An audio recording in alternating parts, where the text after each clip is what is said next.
За сайн байцгаана уу. Net Capital үнэт цаасны компаниас эдийн засаг болон хөрөнгөний зах зээлийн мэдээллийг маркет анализ мэдээллийн хөтөлбөрөөр хүргэхэд бэлэн боллоо. За өнөөдөр бид макро эдийн засгийн өөрчлөлтүүд хөрөнгөний зах зээлд хэрхэн нөлөөлдөг талаар товч бөгөөд судалгаанд суурилсан байдлаар ярилцах болно. За юуны өмнө хувьцааны үн юунаас хамаардаг гэдгийг харъя. За хувьцааны үнийг үндсэн хоёр хөдөлгөгч хүчин зүйлс байдаг. За нэгдүгээрт бол компани дотоод өөрчлөлт. За үүнд бол одоо санхүүгийн гүйцэтгэл, ашиг ба орлого, за мөн одоо компани засаглалын шийдвэрүүд.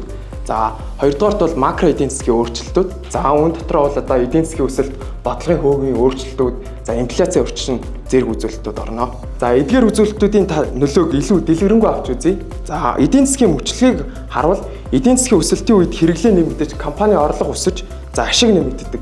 За үүний үр дүнд бол хувьцааны зах зээл өсөх хандлагатай болдог.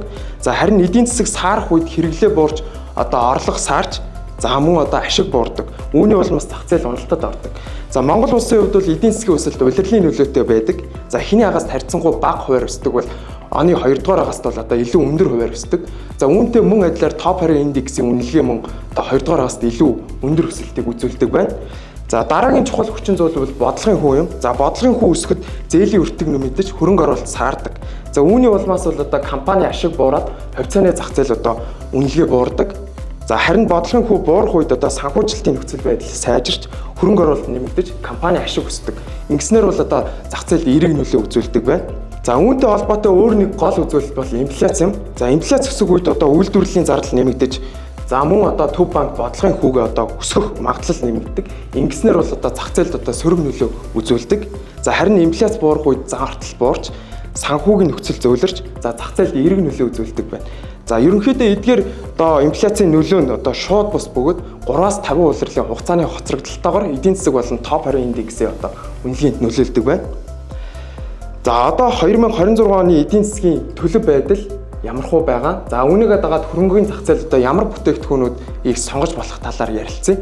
Хамгийн ихэнд одоо эдийн засгийн төлөвийг авч үзье. За олон улсын байгууллагууд болон Монгол банкны таамаглалаар 2026 онд эдийн засгийн өсөлт 5.5-аас 5.7% өсөлттэй байхаар байна. За энэ үзүүлэлт нь бол одоо 2025 онтой харьцуулахад бол харьцангуй бага хэдэж эдийн засгийн одоо дундаж өсөлтийн түвшин юм. За инфляцийн хувьд аваад үзвэл 7-оос 8% түвшинд тогтворжих хүлээлттэй. За мөн одоо валютын ханш бол харьцангуй тогтвортой байх хандлагатай байна. За сүүлийн үеийн мэдээгээр 2025 оны 12 сар болон 2026 оны 1 сарын байдлаар инфляц бол одоо 7.5%-тай гарсан. За өнгөрсөн одоо 2 дугаар сарын байдлаар бол 6.5 хүртэл болж одоо буурсан. За хэдийгээр ерөнхий түвшин одоо буурч байгаа хэдий ч за хүнсний болон эрчим хүчний үнийн өсөлт одоо өндөр хэвээр хадгалагдаж байна.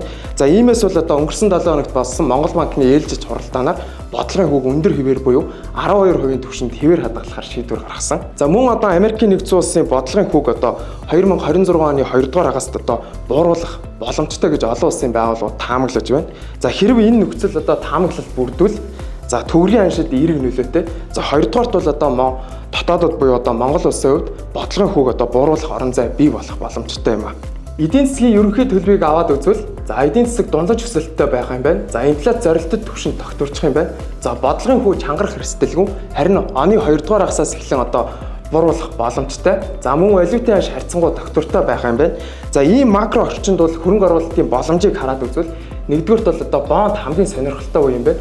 За бодлогын хүү өндөр хэвээр хадгалагдж байгаа энэ үед та бонд хөдөлтөд авснаар за оны 2 дугаар агаст бодлогын хүү буурах үед та бондын одоо хүүний өгөөж хүртэх боломжтой. За мөн одоо валютын ханш одоо харьцангуй тогтвортой байх учраас бонд дотор төгрөгийн бонд одоо хамгийн сонирхолтой бүтээгдэхүүн байх юм байна.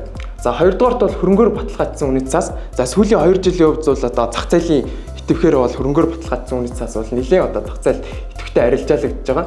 За энэ хүү бүтээгдэхүүн та хөрөнгө оруулснаар тогтмол орлогын боломжтой болох юм байна.